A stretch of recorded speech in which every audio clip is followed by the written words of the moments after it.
Sehingga dipanggillah ya ayyuhalladzina amanu. Yang pertama alasannya adalah karena hanya orang-orang yang beriman ini mampu merasakan kedekatan dirinya dengan Allah Subhanahu wa taala. Di ayat 196 Allah itu mengatakan bahwa Allah itu sangat amat dekat dengan kita. Allah mengatakan itu. Tetapi siapa yang bisa merasakan kedekatan itu dengan Allah? Hanyalah orang-orang yang beriman. Dan pertanyaan selanjutnya, apakah kita masuk Ramadan ini akan berhasil apa tidak? Jawabannya sangat gampang. Yang pertama adalah ketika kita masuk bulan Ramadan bukan dengan iman dan keluar dari Ramadan tidak mendapatkan ketakwaan, maka sudah dipastikan Ramadan kita itu wajibun gagal.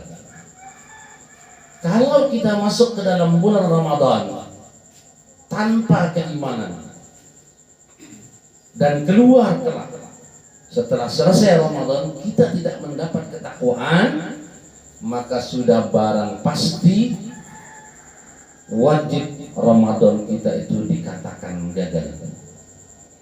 Buktinya sekarang yang pertama, apakah kita sudah masuk dalam keadaan beriman di dalam bulan Ramadan? Karena hanya orang-orang yang beriman itu mampu merasakan kedekatan dirinya dengan Allah, mampu melaksanakan ibadah, baik itu qiyam ataupun syam. Qiyamnya misalnya tarawih. Di malam pertama orang-orang yang beriman wajar semua datang. Malam kedua, malam ketiga, malam keempat, malam kelima, mari kita lihat siapa yang beriman yang akan tinggal di situ. Orang-orang yang setengah imannya mungkin akan kentayangan di luar masjid. Bahkan para ulama mengatakan orang-orang yang sangat cerdas adalah orang-orang yang tidak meninggalkan sholat tarawih di bulan Ramadan. Karena apa? Kita mau sholat tarawih di luar Ramadan kita tidak bisa. Inilah kekhususan dan keistimewaan qiyamul lail, sholat tarawih hanya di dalam bulan Ramadan. Maka orang-orang yang cerdaslah, kata para ulama, yang tidak meninggalkan sedikit pun sholat tarawih. Dan sebaliknya, orang yang sangat bodoh yang hanya meninggalkan sholat tarawih. Itu kata para ulama. Oleh karenanya Allah memanggil ya ayyuhalladzina amanu, orang-orang yang berimanlah, yang merasa dirinya dekat dengan Allah, yang merasa dirinya akan melaksanakan ibadah, semua ibadah yang diperintahkan oleh Allah Subhanahu wa ta'ala. Itu yang pertama. Yang kedua adalah kenapa Allah memanggil ya ayyuhalladzina amanu, orang-orang yang beriman?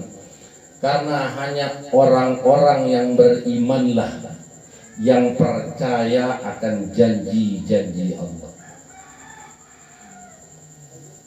Allah mengatakan melalui lisan Rasulullah sallallahu alaihi wasallam, "Man shama Ramadhana imanan wa ihtisaban ghufira lahu ma taqaddama min dhanbi." Di redaksi yang lain dikatakan man qama Ramadhana imanan wa ihtisaban ghufira lahu ma taqaddama min dhanbi. Barang siapa yang melaksanakan salat malam atau berpuasa, maka akan dijamin oleh Allah Subhanahu wa ta'ala kalau mereka berpuasa dengan iman dan ihtisab. Ihtisab itu para ulama berbeda tafsir. Ada yang mengatakan ihtisab itu adalah menghisab diri. Ihtisaban ghufira lahu ma taqaddama min dzambi, maka dosa-dosanya akan diampuni oleh Allah Subhanahu wa ta'ala yang sudah lalu. Dengan catatan dia berpuasa atau berqiyamul lail dengan iman dan ihtisab.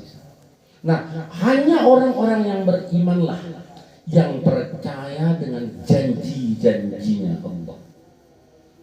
Allah menjanjikan Ketika orang berpuasa dengan iman dan ihtisaban, maka sudah barang tentu disediakan oleh Allah Subhanahu wa taala sebuah surga yang disebut dengan surga Rayyan.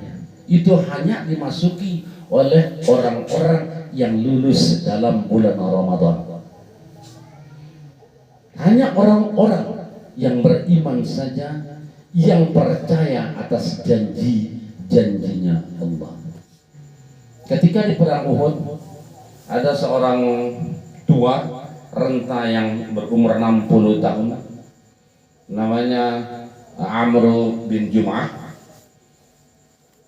Karena ketika Rasulullah mengatakan janji Allah tentang surga, maka para sahabat tidak pernah bertanya untuk melaksanakan amal yang diperintahkan oleh Rasulullah SAW.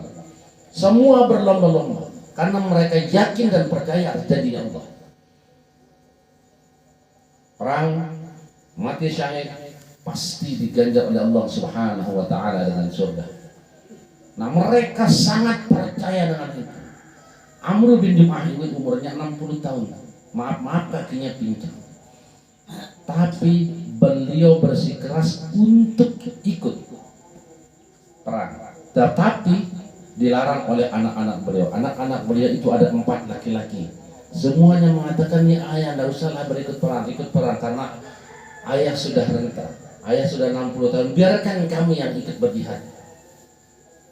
Karena dilarang oleh anaknya, maka beliau datang menjumpai Rasulullah. Ya Rasulullah, saya ingin sekali ikut berjihad di perang Uhud, tetapi anak saya melarang saya karena saya ingin sekali masuk ke dalam surganya Allah melalui jihad. Akhirnya diizinkan oleh Rasulullah, beliau ikut berperang, akhirnya mati syahid. Dia tidak peduli dengan umurnya, dengan kakinya yang kekurangan, tapi karena dia percaya dengan janjinya Allah. Hanya orang-orang yang berimanlah yang mampu percaya dengan janji-janji Allah. Lalu yang ketiga, kata para ulama, kenapa Allah memanggil di ayat puasa ini adalah orang-orang yang beriman untuk berpuasa? Karena hanya orang-orang yang beriman yang takut kepada Allah Subhanahu wa ta'ala. Takut, ada yang menafsirkan dengan kata takwa. Apa itu takwa? Secara umum dijelaskan oleh para ulama adalah melaksanakan segala perintah Allah dan meninggalkan segala larangan Allah. Siapa yang mampu melaksanakan itu? Hanya orang-orang yang beriman saja. Mungkin di dalam bulan Ramadan ini semua kita sudah memasang kuat iman kita. Tetapi besok setelah keluar dari bulan Ramadan ini, mari kita lihat apakah ibadah kita mampu menyaingi atau minimal sama dengan sekarang. Karena Al-Bisri mengatakan, bi'sal qaum atau bi'sal abdi la ya'rifullah fi illa Ramadan. Seburuk-buruk kaum dan seburuk-buruk hamba adalah orang-orang yang hanya mengenal Allah pada bulan Ramadan. Sementara bulan lain mereka tidak mengenal Allah. Salat sunnatnya dikejar, apalagi yang wajib. Coba kita lihat di luar Ramadan besok setelah selesai Ramadan, apakah ibadah kita masih mampu sama atau melebihi Ramadan yang sekarang? Kalau tidak, itulah yang dikatakan oleh Al-Imam Bisri, bi'sal qaum la ya'rifullah illa fi Ramadan. Seburuk-buruk hamba atau seburuk-buruk kaum adalah orang-orang yang hanya mengenal atau menyembah Allah hanya di bulan Ramadan. Mari kita lihat diri kita. Apakah kita termasuk orang-orang yang merugi? Apakah kita termasuk hamba-hamba yang sebodoh-bodoh hamba atau sejelek-jelek hamba? Marilah kita lihat besok selesai bulan Ramadan, apakah ibadah kita masih sama ataukah ibadah kita lebih, atau apakah ibadah kita kurang dari apa yang kita laksanakan dengan bulan Ramadan. Seharusnya setelah keluar dari bulan Ramadan, maka ibadah itu seharusnya lebih kita laksanakan, minimal sama. Ya, namun biasa kita menggunjing, ya mungkin kurang. Karena apa kata Rasulullah? Kalau masih puasa kita barengi dengan itu atau pikiran kita. Atau begini saja, hampir 80% di Indonesia ini pengguna HP. Ibu-ibu semuanya pasti punya HP. Ada WA masuk di media. Pasti kita baca. Kadang-kadang belum tentu itu kebenarannya. Ada yang WA berantai yang mengatakan tolong disebarkan ini, kalau Anda menyebarkan maka akan terjadi hal-hal yang tidak Anda macam lah. Dan itu kita langsung percaya. Bahkan kita sharing ke grup WA lain tanpa adanya tabayun. Belum tentu berita atau WA itu benar. Nah, ini salah satu yang merusak pahala puasa kita. Sehingga inilah yang disindir oleh Allah Subhanahu wa taala melalui lisan Rasulullah. Man lam yada' qaula zur. Zur ini diartikan oleh para ulama, barang siapa yang masih melaksanakan atau melakukan maksiat, barang siapa yang masih ngomongin orang, barang siapa yang masih durhaka terhadap Allah, maka falaisa lillahi hajatan wa sarabuhu wa ta'amuhu wa sarabuhu. Maka Allah sindir kita, makan aja sudahlah, minum saja sudah, tidak usah berpuasa, karena percuma. Allah tidak butuh puasa orang-orang seperti itu. Nah, oleh karenanya di dalam bulan Ramadan ini, pikiran kita, hati kita, semuanya supaya bersih, supaya kita tidak termasuk orang-orang yang merugi masuk ke dalam bulan Ramadan. Dan mudah-mudahan saya yakin ibu-ibu di As-Sakinah ini mudah-mudahan insyaallah As-Sifa ini mudah-mudahan insyaallah ibu-ibu yang saleh. Itu yang pertama, ayatnya 1-93. Ayat selanjutnya dikatakan bahwa puasa ini harus memupuk rasa syukur kita kepada Allah Subhanahu wa taala. Syukur dengan apa? Syukur kita dimasukkan dan masih dipertemukan oleh Ramadan oleh Allah Subhanahu wa taala. Syukur kita masih dipertemukan dengan Ramadan tahun ini. Belum tentu tahun depan kita dapat diperjumpakan oleh Allah Subhanahu wa taala di bulan Ramadan. Tapi harapan kita dan doa kita, mudah-mudahan kita akan diperjumpakan lagi tahun depan. Ini adalah berkat doa kita tahun lalu, kita disampaikan oleh Allah Subhanahu wa taala ke dalam bulan Ramadan tahun ini. Itu yang perlu kita syukuri. Kalau berbicara syukur, kadang-kadang ini penyakitnya ibu-ibu. Benar nggak ini? Mudah-mudahan tiang salah. Ibu-ibu biasanya kalau sudah kawin, semuanya diberikan oleh suami. Belanjanya diberikan, semuanya udah kawin misalnya 10 tahun, belum punya rumah dibuatkan rumah, belum punya kendaraan diberikan kendaraan, belum punya HP diberikan HP, belum punya lipstik diberikan lipstik, belum punya jilbab diberikan jilbab. Tetapi satu kali suaminya salah, yang 10 tahun hilang.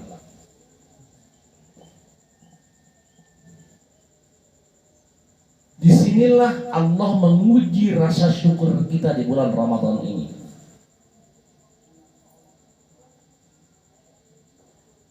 Maaf ibu-ibu, bukan yang menyindir, tapi mari kita ihtisab diri kita.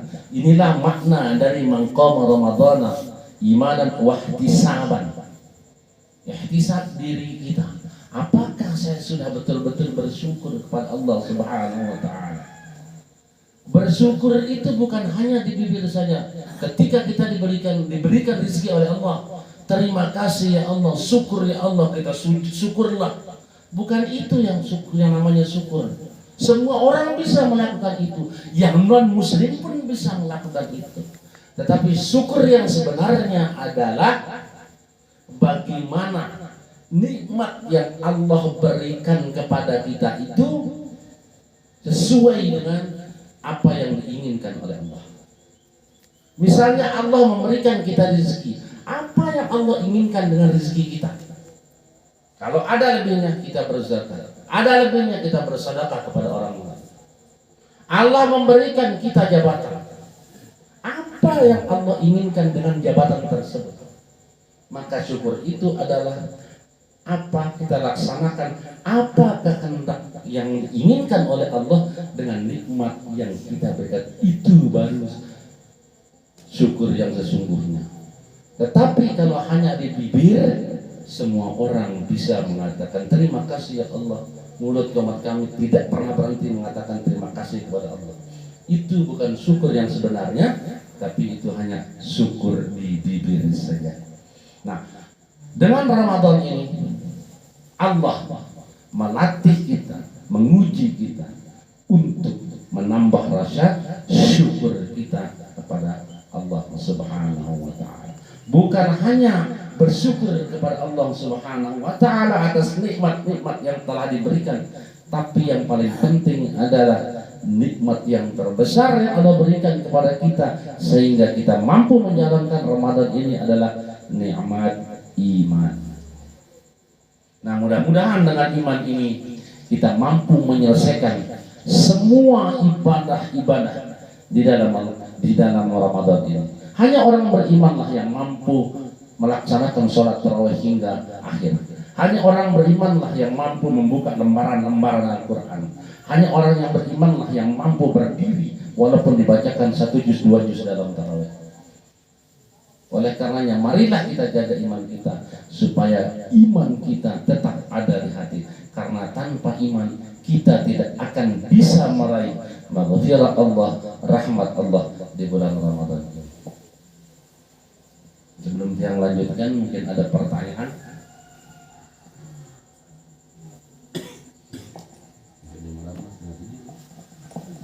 Oh ya, gila. Assalamualaikum warahmatullahi wabarakatuh. Jadi pertanyaan saya Pak Ustadz, tadi ada seorang tua yang umur 60 tahun mau ikut perang Uhud. Tapi anak-anaknya tadi melarang, ayah tidak usah ikut, bapak sudah tua. Akhirnya orang tua itu menuju ke rumah Rasulullah SAW dan diizinkan dan mati syahid. Jadi pertanyaan saya Pak Ustadz, kalau kita sekarang apa kita lakukan supaya bisa mati syahid? Peran apa yang kita harus diperangkan supaya kita bisa mati syahid pada saat-saat sekarang? Coba itu aja pertanyaan saya Pak Ustadz. Assalamualaikum warahmatullahi wabarakatuh. Yang lain ada lagi sebelum dijawab? Saya nih Pak Ustaz. Siap. Bismillahirrahmanirrahim. Assalamualaikum warahmatullahi wabarakatuh. Ya, berbicara masalah keimanan ini sifatnya sangat-sangat pribadi. Sepertinya rasa iman itu tidak bisa dipaksakan oleh pihak luar. Jadi itu ada dalam hati yang sangat dalam gitu ya. Jadi untuk menanamkan rasa iman ke anak-anak yang memang belum kena coretan-coretan yang lain, itu bagaimana caranya Pak Ustaz? Supaya anak itu betul-betul yang namanya iman itu bisa dijiwai ya secara mendalam. Terima kasih. Yang lain ada lagi? Oke, kalau tidak ada, pertama kita jawab dulu ini Pak RT. Kalau zaman sekarang ini apa yang kita laksanakan supaya kita bisa mati syahid? Perang Uhud sudah nggak ada, perang Badar sudah nggak ada, nggak ikut perang sekarang ke Palestina. Ya kalau mati syahid, jangan-jangan mati ke Said kan? Nah, Salah satunya adalah seperti yang jelaskan di minggu yang lalu. Inilah momennya di bulan Ramadan ini. Hadis Rasulullah SAW yang disampaikan, masih ingat ibu-ibu, oleh sahabat yang bernama Talha bin Ubaidillah, bahwa orang yang masuk ke dalam bulan Ramadan dan betul-betul melaksanakan Ramadan ini sesuai dengan perintah Allah Subhanahu wa taala, melaksanakan semua ibadah dengan keimanan, dengan penuh rasa iman dan ihtisab, maka derajatnya pun bisa mengalahkan derajat orang yang mati syahid. Karena Rasulullah mengatakan, barang siapa yang masuk di dalam bulan Ramadan lalu mereka berpuasa dan berqiyamul lail di dalamnya dengan sungguh-sungguh, maka wama bainahuma ab'adu mimma bainas sama'i wal ardh, jarak atau derajat di antara mereka adalah terpaut di antara langit dan bumi. Maka inilah momen kita tidak perlu ikut berperang. Allah menyediakan kita sekarang bulan Ramadan. Inilah keistimewaan bulan Ramadan untuk umat Rasulullah SAW. Bahkan Nabi Musa pun iri. Kita di Lauhul Mahfuz telah tercatat nama-nama umat Muhammad yang akan masuk surga. Lalu ditanya oleh Nabi Musa, siapakah orang-orang ini ya Allah, yang mereka harus duluan masuk surga daripada orang lain? Lalu Allah menjawab, inilah umatnya Muhammad Rasulullah SAW. Kalau begitu saya minta umat Muhammad menjadi umat saya ya Rasulullah. Apa kata Allah? Tidak bisa. Kalau tidak bisa, maka saya pribadi, kata Nabi Musa, minta supaya menjadi umatnya Muhammad. Nah, inilah kelebihan dan keistimewaan Ramadan yang hanya diberikan kepada umat Rasulullah SAW, yang tidak diberikan kepada umat-umat yang lain. Terus yang kedua adalah masalah keimanan. Memang keimanan ini adalah tidak bisa orang tahu. Keimanan itu adalah akidah. Keimanan itu hanya ada di dalam hati. Keimanan seseorang hanya diri pribadi yang tahu dengan Allah Subhanahu wa taala. Tapi kita bisa ukur dengan perbuatan seseorang. Contoh, kita tidak bisa bilang, biar saya tidak pernah ke masjid tapi iman saya kuat kok. Saya gini-gini walaupun tidak puasa tapi iman saya kuat. Saya walaupun tidak pernah sholat tapi iman saya hebat. Tapi kalau orang sudah misalnya rajin ke masjid, rajin sholat 5 waktu, berpuasa, insya Allah mungkin orang bisa nilai bahwa di dalam diri seseorang itu pasti ada keimanan. Karena hanya dengan iman itu yang bisa mendorong orang untuk berbuat kebajikan. Bahkan Rasulullah SAW pernah ditanya oleh para sahabat, bagaimana cara kami menjaga iman kami ya Rasulullah? Karena iman kita ini kembang kempis. Kalau model-model kita kadang-kadang bisa mencapai titik nol. Jangankan kita para sahabat, hanya Rasulullah SAW yang imannya tetap terjaga. Sahabat pada suatu saat pernah ke titik nol, apalagi model-modelnya kita yang jauh dari Rasulullah. Tapi bagaimana?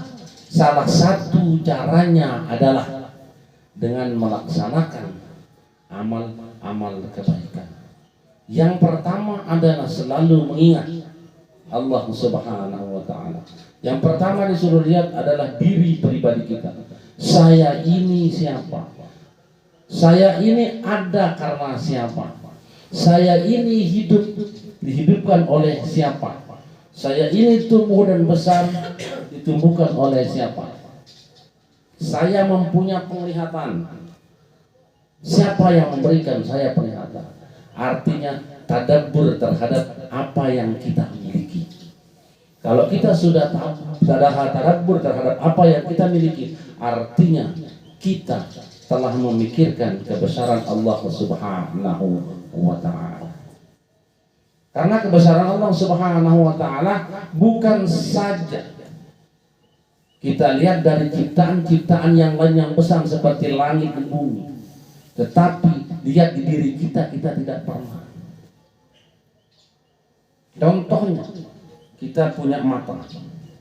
Mata Allah berikan sebagai penglihatan. Ibu-ibu misalnya saya kasih kamera yang mahal, tapi langsung buta, mau nggak? Nah, nikmat inilah kita harus pikirkan, siapa yang memberikan nikmat? Lalu kita berpikir, tidak mungkin orang lain yang bisa memberikan nikmat mata kecuali Allah Subhanahu wa ta'ala. Maka salah satu cara untuk menguatkan iman kita adalah tadabbur terhadap diri kita masing-masing. Tadabbur terhadap apa yang kita miliki. Pernah ada sebuah cerita, bukan cerita, ini kisah yang terjadi di zaman Rasulullah SAW. Seorang ulama besar yang lupa namanya ulama ini datang ke sebuah tempat gubuk. Dia dilihatlah seseorang laki-laki tua yang tidak punya kaki, tidak punya tangan, maaf, dari bawah keluar ulat. Tapi beliau berdoa kepada Allah Subhanahu wa ta'ala, ya Allah, terima kasih atas nikmat yang Engkau berikan yang luar biasa kepada saya. Ulama ini mengatakan, datang ketika mendengar doa orang tua ini, ulama ini datang menegur, hai orang tua, maafkan saya. Nikmat apa yang Allah berikan kepada Anda, sementara Anda tidak bisa melihat, Anda tidak punya tangan, Anda tidak punya kaki, tapi Anda mengatakan terima kasih kepada Allah dengan nikmat yang luar biasa. Ulama itu mengatakan gitu, orang tua ini marah. Pergilah kamu dari sini, engkau tidak tahu yang namanya nikmat. Allah memberikan saya nikmat hati yang masih mengingat Allah. Orang lain diberikan mata, orang lain diberikan kaki, orang lain diberikan tangan, dan diberikan hati dengan saya, belum tentu dia mampu mengingat Allah. Nah, ini artinya tanda keimanan dengan mentadaburi terhadap apa yang Allah berikan kepada kita. Kira-kira begitu. Ada yang lain? Siap? Tarawih. Nggih. Belo-belo aku minta jumudi ya sujud balik lah kita ante permen.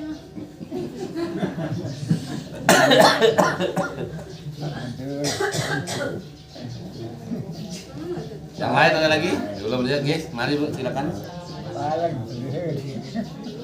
Kalau kita lagi sholat khususnya perempuan, kalau ada yang kelihatan misalnya rambut atau bagian kaki, apakah sholat kita itu harus diulang atau bagaimana? Terus yang kedua, kalau kita tarawih di rumah, bacaan kita ayat-ayat kan tidak sesuai sama yang dimain urutan. Apakah boleh al-ilah dulu atau al-adhan atau yang sebaliknya, tidak seperti apa istilahnya balik ayat gitu Pak Ustaz, gimana? Balik ayat gimana balik ayatnya? Misalnya dari alhamdulillahirabbil alamin waladdallin dibaca dulu baru alhamdulillah. Oke, ini yang jawab yang ada yang tarawih. Ya tarawih memang apa namanya? Ruyung atau apa namanya? Telekung atau apalah bahasanya. Mukena ya, mukena. Ya mukena perempuan itu harus menutup aurat. Karena kalau tidak menutup aurat, maka perempuan itu sholatnya batal. Kalau kita tahu, sekalian menjawab pertanyaan Ibu, kalau kita tahu bahwa kelihatan kaki, kalau kita tahu, kalau kita tidak tahu tidak ada masalah. Kita tahu keluar rambut, bahkan mensujudi rambut saja itu tidak boleh. Maka rambut mata, maka kalau itu kita tahu, maka kita harus ulang. Itu jawabannya begitu. Terus yang tadi misalnya mukenanya kepanjangan, kita mau sujud tidak bisa. Apakah kita harus tunggu Ini namanya darurat. Artinya kalau kita tunggu sampai selesai, kapan kita sujudnya? Imam duluan duduk di antara dua sujud, ya tidak apa-apa sujud karena itu darurat. Dan juga yang di depan mau kenanya, ya tahu dirilah. Jangan tahu diri baru terkentat belik-belik kan. Ya tahu diri. Tapi kalau keadaannya darurat di dalam agama itu tidak ada masalah. Kalau apapun itu darurat, itu tidak ada masalah. Saya berikan contoh lagi yang satu supaya paham. Contoh misalnya salah satu yang membatalkan puasa itu adalah memasukkan sesuatu ke dalam kerongkongan. Misalnya begini, saya makan permen. Saya makan permen, batal apa tidak? Tidak. Ada permen saya buka, saya masukkan dalam mulut. Selama tidak Batal apa tidak? Belum, kenapa? Belum masuk kerongkongan. Cuma masih di mulut aja, karena yang membatalkan puasa itu masuk dalam kerongkongan. Cuma sekarang, kalau kita sholat, kita kan berkumur. Sunat apa tidak? Sunat kan berkumur. Kita berkumur batal apa tidak? Tidak. Cuma misalnya kita sedang berkumur, tiba-tiba ada petir, kaget ketelan, batal apa tidak? Itu tidak batal.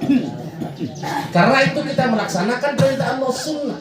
Tetapi kalau permen tadi saya makan, belum saya telan, tiba-tiba ada petir, ketelan, batal apa tidak? Batal. Tidak ada kerjaan kok permen masih mulut atau puasa. Nah itu bedanya. Jadi kalau dalam keadaan darurat seperti tadi, misalnya kita melaksanakan ibadah, maka itu diperbolehkan. Sujud saja ini tidak ada masalah karena darurat.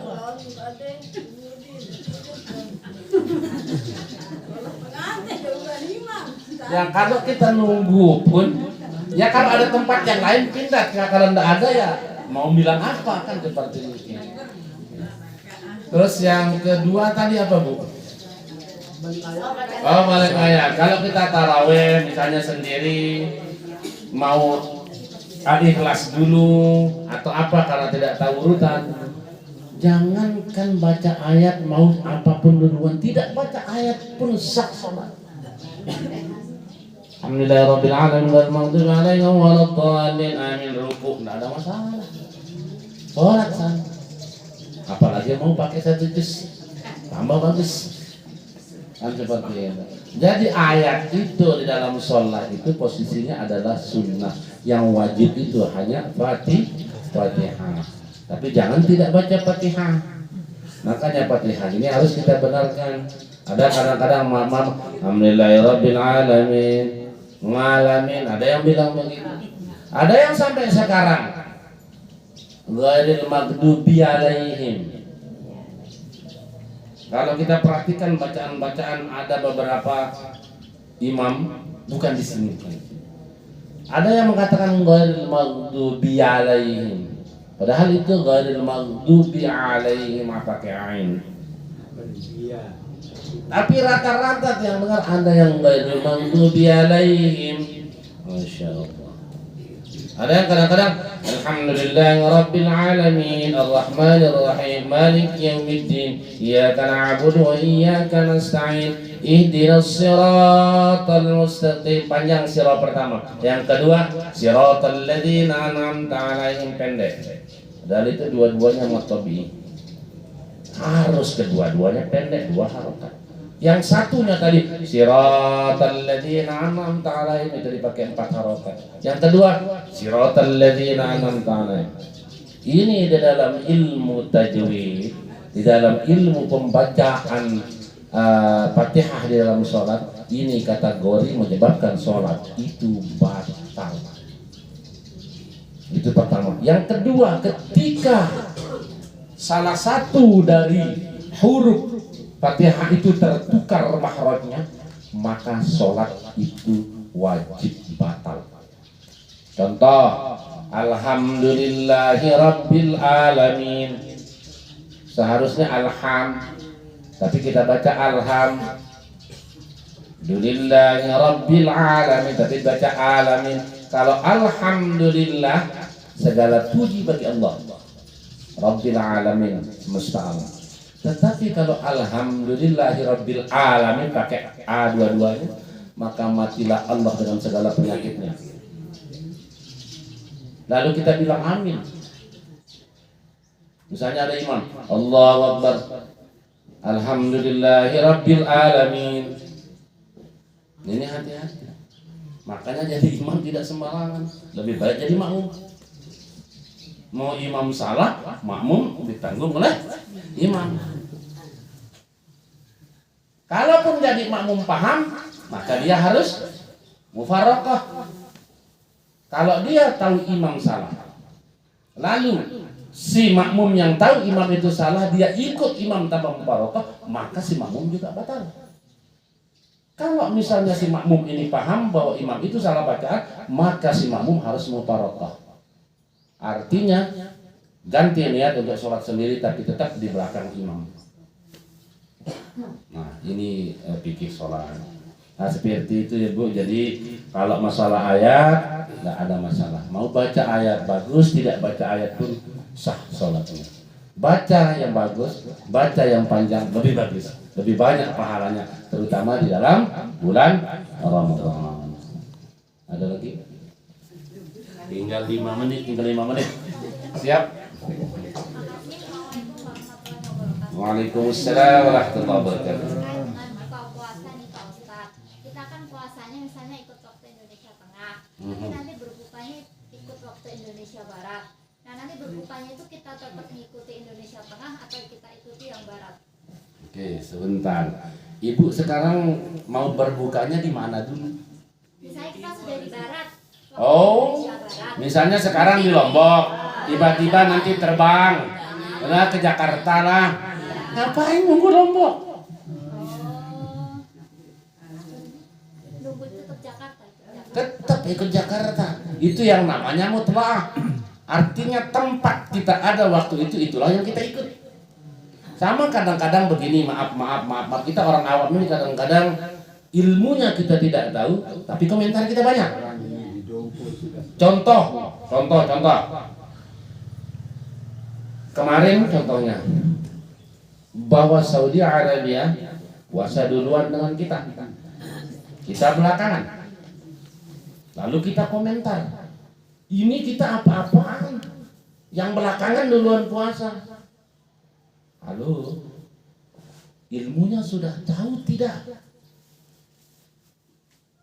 Bahwa di dalam penentuan itu ada namanya matlah, ada namanya tempat. Ketika kita di sini matahari terbenam, itu bulan belum muncul. Tetapi 5 jam kemudian, karena kita pada 5 jam dengan Saudi Arabia, 5 jam kemudian matahari tenggelam, mereka bulan sudah tinggi, sudah kelihatan, makanya puasa. Contohnya, kalau puasa mau kita ikut Mekah samaan, Jumat kenapa enggak ikut samaan? Jumatnya belakangan kita Jumatan. Makanya ilmunya kita harus tahu, jangan banyak komentar. Kadang-kadang di media banyak yang komentar begitu. Jadi itu sudah ada perhitungannya, ada namanya ilmu nujum, ada namanya ilmu falak, ada namanya istilahnya hisab, ada istilahnya ru'yatul hilal, ada imkanur ru'yat namanya. Dan itu ada hitung-hitungannya semua. Ya alhamdulillahnya kebetulan saya pernah belajar di sini. Walaupun tidak ahli-ahli betul lah. Jadi tahu, makanya kalau kita misalnya puasa sekarang dari sini, sudah puasa, tiba-tiba kita terbang ke Jakarta, sampai sana, itu rezeki buat kita. Kurang 1 jam. Tetapi kalau pergi lagi ke Mekah, ikut ke Mekah nambah jamnya. Ikut Mekahnya, nambah 5 jam puasanya. Nah, seperti itu. Oke? Jadi ikut di mana kita berada. Ada lagi? Siap? Tinggal 1. Ini kalau kita siang Waalaikumsalam warahmatullahi wabarakatuh. Siap. kalau kita sholat, baik yang sedang puasa atau tidak ada air liur, bolehlah kita telan gitu ketika sedang sholat gitu, baik sedang puasa atau tidak puasa gitu.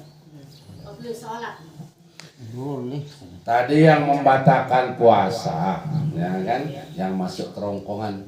Sekarang nelen ludah. Batal nggak puasa?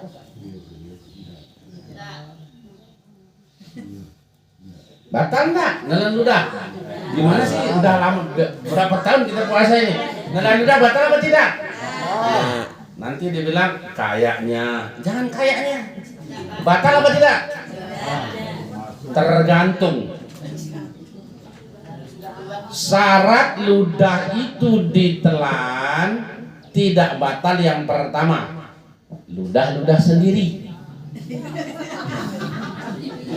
Ini pikir.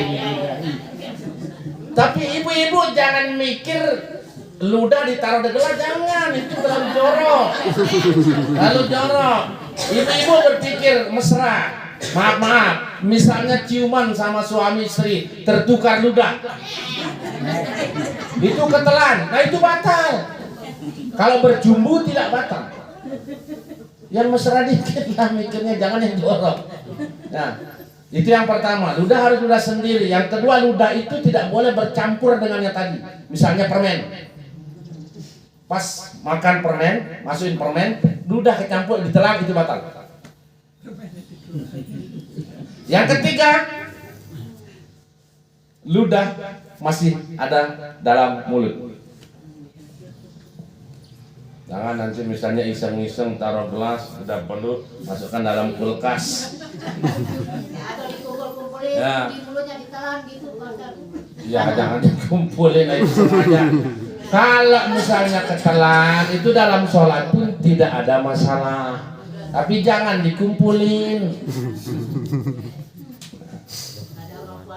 Jadi kalau ludah itu ketelan, misalnya ya tadi waktu kita puasa tidak membatalkan puasa.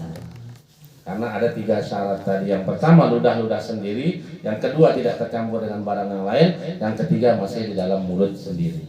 Nah itu berarti tidak batal. Oke Bu, terakhir. Ustaz, izin dulu. Siap. Oke.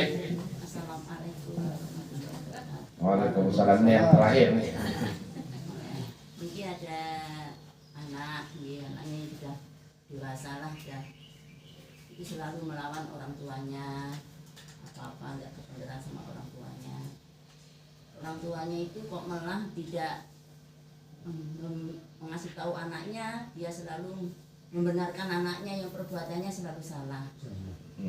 Itu gimana itu? Apa orang tuanya juga kena dosanya atau anak-anaknya aja? Padahal anak ini sudah cukup dewasa lah. Begitu. Kalau kita kasih tahu orang tuanya, dia membela anaknya, dia tidak. Padahal dia sudah salah. Padahal sudah salah betul ya anak itu, tapi dia lindungilah si anak ini. Gimana Ustaz?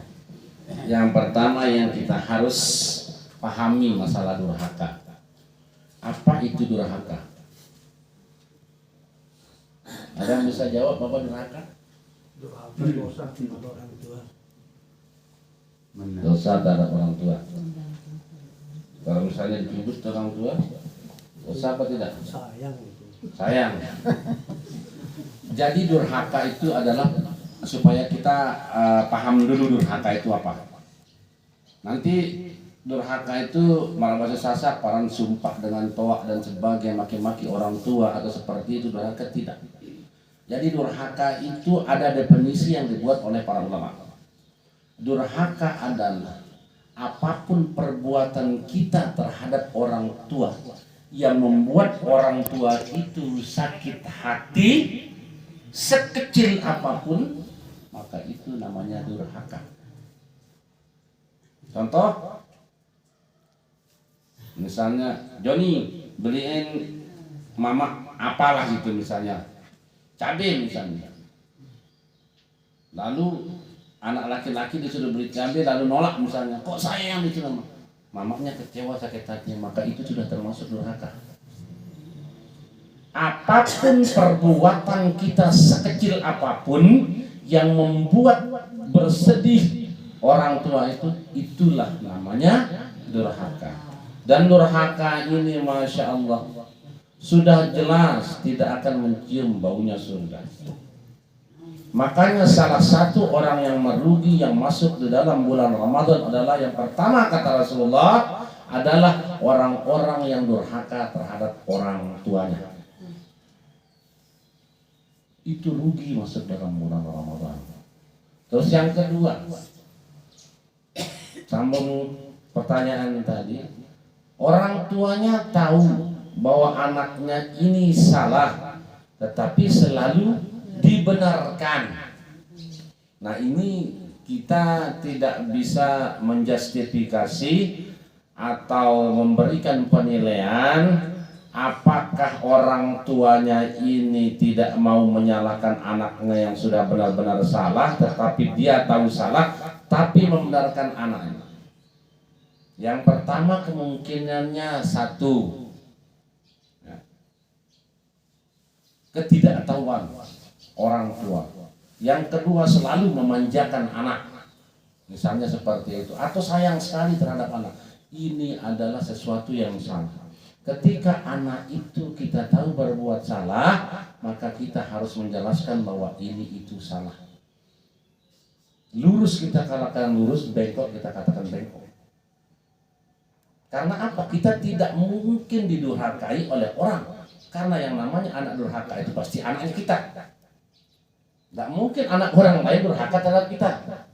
Tetapi anak kita pribadi yang akan durhaka terhadap orang tuanya. Maka ini adalah peran orang tua menanamkan akidah dan akhlak dan keimanan itu sangat penting dari sejak dini. Ya mungkin karena pergaulan dan sebagainya maka menyebabkan pemikirannya berbeda, tetapi harus diluruskan mau tidak mau. Mau beda pikiran kita dengan anak, mau beda pendapat dengan anak, kita harus sampaikan. Kalau ini memang salah, kita katakan salah. Jangan kita benarkan apa yang memang tidak benar. Kira-kira seperti itu. Kalau dosanya luar biasa dosanya. Dosanya durhaka terhadap orang tua itu, Masya Allah, tidak akan masuk surga anak-anak yang durhaka terhadap orang tua. Jadi definisinya sudah yang berikan bahwa durhaka itu adalah apapun perbuatan sekecil apapun yang membuat orang tua itu merasa bersedih, maka itu sudah termasuk durhaka. Apalagi yang besar. Nah, kira-kira seperti itu. Ini ya itu mungkin pertanyaan terakhir karena ini sudah lebih 15 menit. Tinggal satu. Oh nggih, tinggal satu sudah. Terima kasih Pak Ustadz. Ini Nggih. terkait dengan pelaksanaan sholat sunat qabliyah. Qabliyah ya. Qabliyah. Apakah boleh dilaksanakan di tempat yang berbeda dengan pelaksanaan sholat wajibnya? Misalnya sholat sunat subuh di rumah, kemudian subuhnya di masjid. Siap. Sholat sunnah. Sunnah itu sholat sunnah apa saja. Ini kita berbicara umum dulu, mau laki mau perempuan. Sunnah itu seharusnya lebih baik di rumah, terutama qabliyah. Bagi orang-orang yang dekat rumahnya dengan masjid, lebih baik dilaksanakan di rumah. Yang qabliyah atau ba'diyah. Tapi kalau jauh misalnya rumahnya, ya keburu nggak keburu nanti imamnya, nggak bisa ngajar imam, habisan waktu. Tetapi yang rumahnya dekat, memang itu perintahnya Rasulullah. Kita diperintahkan untuk sholat di rumah. Qabliyah itu yang terbaik. Tetapi kalau perempuan sholat apapun, lebih baik sholat di rumah. Dan tempat yang terbaik bagi perempuan itu sholat adalah tempat yang paling tersembunyi. Tersembunyi dari yang tersembunyi di situ tempat perempuan paling bagus sholat. Nah, jadi qabliyah itu atau ba'diyah itu paling bagus itu dilaksanakan di rumah, tapi bagi orang-orang yang dekat rumahnya dari masjid. Jangan kita misalnya mau ke Islamic Center subuh ini. Sholat qabliyahnya di sini sampai sana udah bubar orang. Ya kira-kira seperti itu. Ya kalau misalnya kita rumahnya di sini kayak Pak Haji, terus tahu ini Ya, qobliyahnya bisa dilaksanakan di sini. Tapi perasaannya tidak tenang. Perasaannya enggak tenang. Itu kan kalau mau baiknya. Kalau mau baiknya. Ya kan sholat qobliyah itu diantara azan dan iqamah. Cuman kita kadang-kadang maaf di tempat kita ini tidak ada artinya waktu yang tersedia untuk iqamah. Seharusnya itu ada berapa menit. Makanya itulah fungsinya jam itu sebenarnya. Supaya kita tahu antara iqamah misalnya dengan azan dan iqamah ada kira-kira 5 menit. Saya bisa sembahyang di sholat di rumah. Gitu. Ini kadang-kadang selesai azan, begitu dia lihat orang nggak ada, langsung iqamah. Nah ini yang membuat kita was-was kan seperti itu. Kalau di Islamic Center itu 10 apa namanya? 10 menit. Misalnya dia masih lah wudhu di sini. Orang sudah azan di sini. Sana masih belum iqamah. Jadi kita tidak was-was, kita sudah tahu. Ya kira-kira seperti itu ya. Jadi lebih baik di rumah. Oke, kalau tidak ada pertanyaan kita tutup saja ta'lim kita insyaallah. Mudah-mudahan kita diberikan kesehatan, diberikan panjang umur Allah Subhanahu wa taala. Kita bisa jumpa di minggu yang akan datang. Dan mudah-mudahan apa yang saya sampaikan kita bisa pahami, dan mudah-mudahan kita selalu diridhoi Allah Subhanahu wa taala. Dan kalau ada kekurangan mohon dimaafkan. Marilah kita tutup acara ta'lim ini dengan sama-sama membaca doa kafaratul majelis. Berdoa mulai subhanakallahumma wa bihamdika asyhadu an la ilaha illa anta astaghfiruka wa atubu ilaik. Wallahul muwaffiq wal hadi ila sabilir rasyad. Assalamualaikum warahmatullahi wabarakatuh.